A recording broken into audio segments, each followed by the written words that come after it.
Thank you, Sadhguru. Question, you talked about working on yourself and meditation comes into it, yet I've seen plenty of meditators that don't seem to act that well.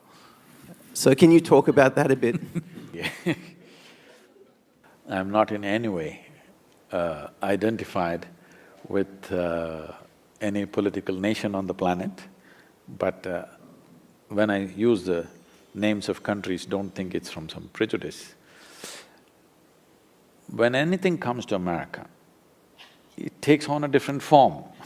It just amuses me what forms it takes. Because the yoga, for example, what forms it's taken is well, yesterday somebody sent me a WhatsApp message about how they're propagating beer yoga, okay? So yogis who have drinking problem and drinkers who have yogic problem, they do beer yoga. Okay, like this there are many. So we need to understand this. This is not… when you say meditation, when you say yoga, this is not an Indian thing or an Eastern thing as it is being understood. This is paying attention to the inner nature of who you are, all right? Fortunately, the fundamentals of being human is same fundamentals, doesn't matter which continent you have come from. Though for a long time people have been prejudiced against one against the other, but fundamentally these creatures are made the same way, this entire species is made the same way, okay? On the surface, maybe I'm made of chocolate and you are white chocolate, whatever, okay? That's different. So we need to understand this. For example, you use the word meditation. You must understand this.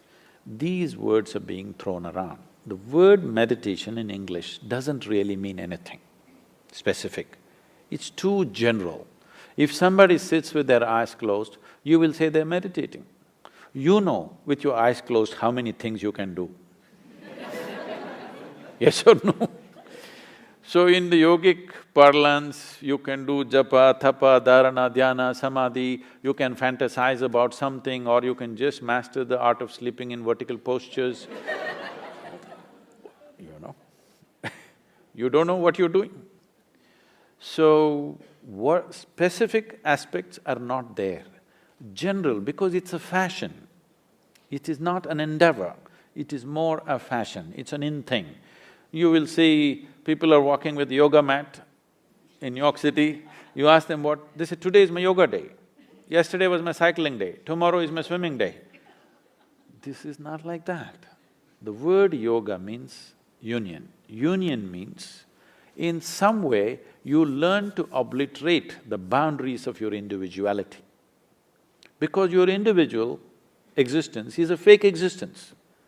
If you don't understand what I'm saying, close your mouth, hold your nose like this for 2 minutes. You will understand without the larger atmosphere supporting you, you can't exist for a moment. Yes? What you exhale, the trees are inhaling, what the trees exhale, you are inhaling every moment of your life. But this is not there in your experience. Actually, 1/2 of your breathing apparatus are hanging out there. If you experience this, do I have to tell you, don't cut the tree? Do I have to tell you something else like this? To plant the tree? It wouldn't be necessary. If you really experience 1/2 of my lungs is hanging out there, you wouldn't call a tree a wood, isn't it? If I call you flesh, is it an insult or no? So calling a living tree as wood, this happened to me. You know, when I was doing literature, we were always studying English poetry and we were introduced to American poetry. So the first day this lady teacher comes and she says, I'm introducing Robert Frost to you and he's a great poet and this, she says so many things. And then she starts off, woods are lovely, dark and deep. I said, stop. I was only 19. I said, stop. She said, why? I said, a man who calls a tree a wood, I'm not going to listen to that guy. She said, no, no, this is a great poet. I said, I don't care how great he is. A man who calls tree a wood, I'm not going to listen to that guy, I didn't let her teach. Because this has gotten into our minds. We have not experienced life. We've concluded about everything. We made conclusions about everything. We have not experienced it. If you sat here and experienced life, very well you would know what the trees exhale, you're inhaling every moment. You can do without any relationship in your life. This one relationship you can't break. Yes or no? We have not brought human beings to experience. Meditation means this, yoga means this, to bring people to a living experience of life. It's not just the trees and the atmosphere. As you sit here, every subatomic particle is in communication with the rest of the universe. Otherwise you can't exist here for a moment. This entire fake idea of who you are has to go, that's meditation. So anyway, technically what is meditation? Meditation is a consequence, but because these societies have become so goal-oriented, they want the mango, they don't want the tree. If you want flowers in your garden, you don't have to do flower meditation. You don't even have to think flower. You have to think soil, manure, water, sunlight. None of them look like flowers. But if you take care of that, flower is a consequence.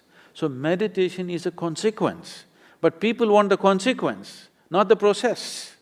If you cultivate your body, your mind, your emotion and your energies to a certain level of maturity, you will become meditative. That will be your quality, that will be the fragrance that you will carry with you.